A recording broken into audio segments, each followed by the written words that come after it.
973. 9 minutes before 8. More on your views from Afghanistan in a moment, but let's get the latest position from Foreign Secretary Dominic Raab, who joins me now. Thank you for coming on the show.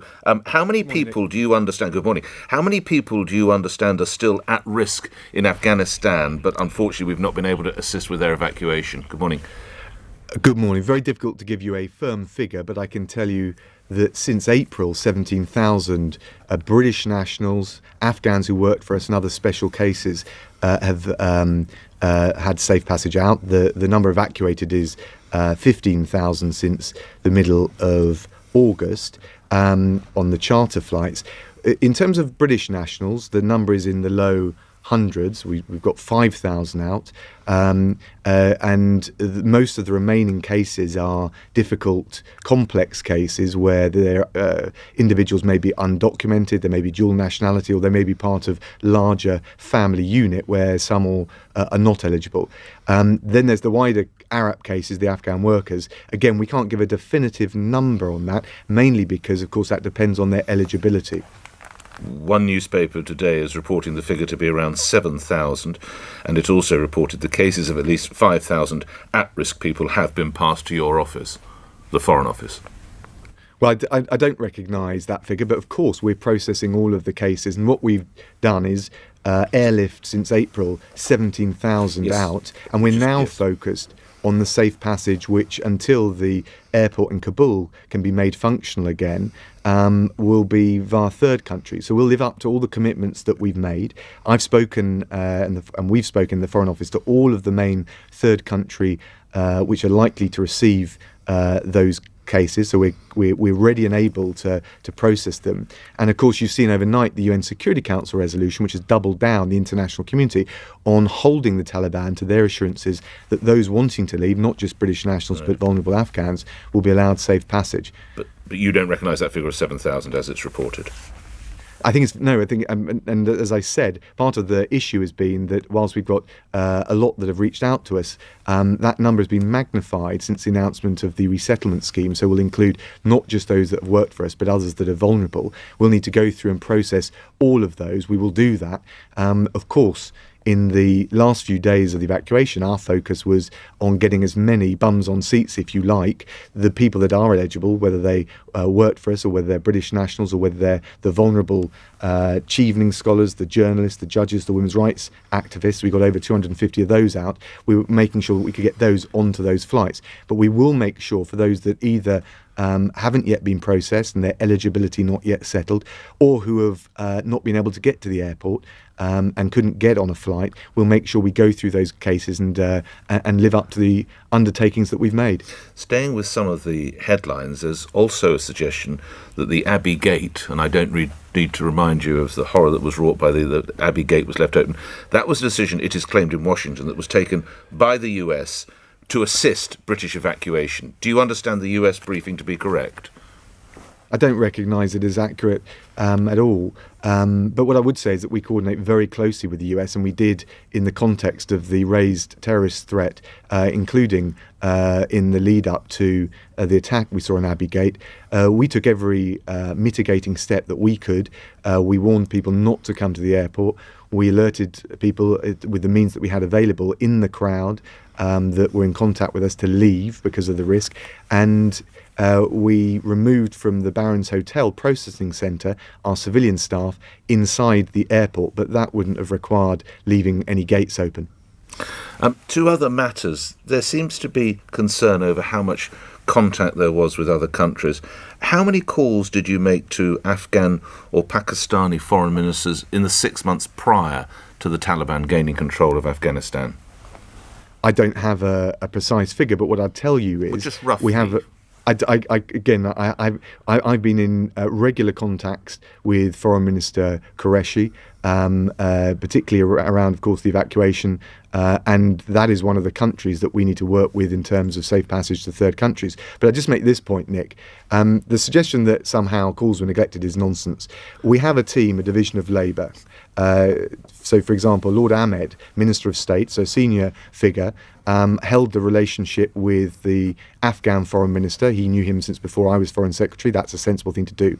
I was engaged in prioritising in particular, as well as speaking to the Indians, the Pakistanis, the constant contact we were having with the Americans, with our NATO partners. We were talking and discussing it within the E3, France and Germany. We would get together as a quad with the Americans. These things happened both before and after the transition to the Biden administration. But it's absolutely right, given the volume of interlocutors we're reaching out to, that there was a team division of labour. The idea that you don't delegate and we don't streamline and make sure we're covering all of the bases and focusing particularly on where the critical decisions were being made, which was within NATO and within the US, I'm afraid is out of touch with the reality of how you need to deal with a crisis like this. To clarify, I'm not insinuating that anyone has been ignored here. I'm just picking up on a report that, in truth, 6 months prior to the fall, you made not a single call to the Afghan or Pakistani foreign ministers, but you can say that's candidly not true.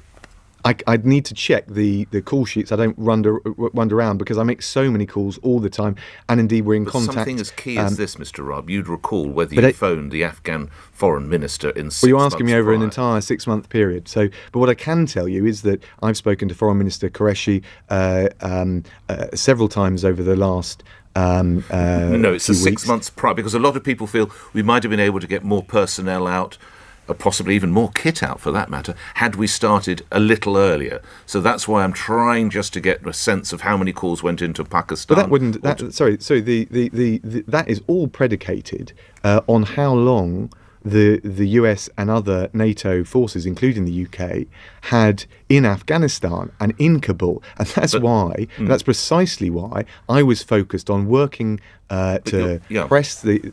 Hold on. So people understand, because the decision there was being taken in Washington and in Brussels with our NATO partners. And so my focus was on making sure we had the clearest time window to work to, as indeed were ministerial colleagues in the MOD. But of course, we were also engaged with all of the partners in the region. But at the time, of course, people weren't expecting such a rapid deterioration in the situation, because the best military assessment shared by all of our allies was that we would see a slow incremental deterioration from September. I promise we'll move on. It's just, it seems strange that, given that you have the figures that we know that from April a total of 17,000 people were got out of the country, you have no recollection of whether or not in that period from April to August you phoned the Afghan foreign minister. But I can't tell you my precise call sheet for the last 6 months. I wonder if you made any calls. Is it fair for me to assert that?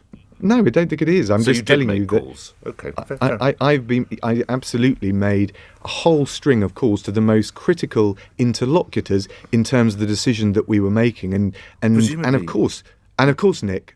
Sorry to emphasise the point. We are a team. And I've got a series of ministers, and it's absolutely right to delegate while I focus on the top priority, which was making sure we understood with our NATO partners what the window for any evacuation would be. You are a team, so how much was the team disadvantaged by the fact that Sir Philip Barton, the permanent Under-Secretary at the Foreign Office, one of its most senior officials, was also on his leave? I don't think so, because you have an acting permanent representative, a permanent secretary in place, and the critical thing throughout all the period was that my Director General, Tom Drew, my Director for Afghanistan, Nigel Casey, were absolutely in full command, under my direction, working on the emergency crisis team in King Charles Street, which drew in not just the brilliant Foreign Office officials that we've got working on this, but also the MOD planners, the Home Office, Border Force and UK visa staff. And the truth is, it is right to have a situation, including in a crisis, where senior people can be, as well as more mid-ranking people, can be rotated. Otherwise, they burn out. I've said in relation to my own holiday, with retrospect, with hindsight, which is, as we've discussed, you remember, the luxury of commentators. Of course, I wouldn't have gone away. But you have to rotate your teams, and that is particularly important if you're going to have the stamina to deal with a crisis. But one key thing there, and I wasn't going to revisit the holiday, but I will now ask you, is it true that you defied instructions to come back 2 days earlier?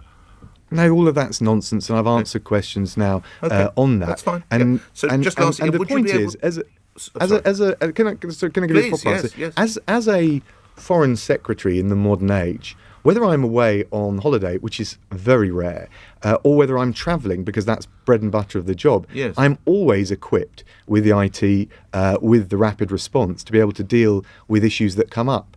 So the reality is we didn't skip a beat, and I think the evidence of that is from the point at which you're talking about through to the end of August. We got 15,000 people out. Pretty unprecedented. I think that shows we were on the job, we were gripping it, and it's a team effort with the MOD, with the Home Office, but no department did better than the Foreign Office in this critical stage. What, not even the Ministry of Defence? Look, I think the MOD did the lads brilliantly. and girls who went over there and got all those. Gosh, that seems pretty brave to me. Well, absolutely, and I've paid Well, tribute you just to said them. nobody did more than the Foreign Office. I think possibly the Ministry of Defence would have a view. Well, look, the troops on the ground did a heroic job. But if you're talking about the Whitehall teams that were standing up the evacuation in terms of the processing, and that's a combination of the MOD, the SCDO and the Home Office, I'm just saying it's a team effort, but the Foreign Office was leading and no department did better in terms of dealing with the very complex challenge that we all rose to. And to put to bed finally this little issue over calls that were or not made. Presumably you have a log of calls, you and your colleagues, the Foreign Secretary when he calls the Pakistan, so you would eventually be able to produce a log that showed how many times you spoke with these key people.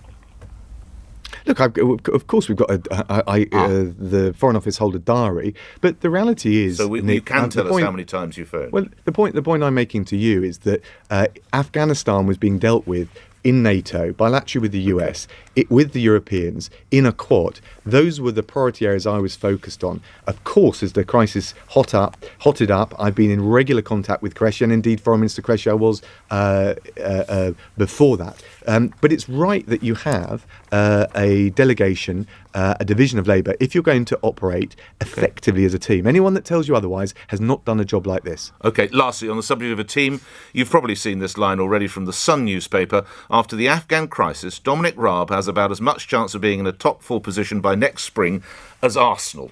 Next spring, Mr. Raab, who will be higher up their respective league tables? You'd be shocked to know that I don't give too much mind to the sort of backbiting, finger-pointing people, normally peripheral, who go and give anonymous quotes to newspapers during August. I've just been focused on this job, and we're now turning our attention to the next stage, the safe passage out for those that haven't yet made it out of Afghanistan, and the international approach embodied in the UN Security Council last night, something that we were driving forward. You wouldn't want your career linked to Arsenal, I sense, Mr. Raab. I'm a Chelsea fan, and we're doing just fine. Well, you are doing considerably better than Arsenal, that's for sure, Mr. Raab. Thank you. Dominic Raab, Foreign Secretary, appearing here on LBC. We're at 4 minutes after 8. The news is next. On your radio, on Global Player, and Play LBC. leading Britain's conversation. This is LBC. From Global's newsroom, America's 20-year military presence in Afghanistan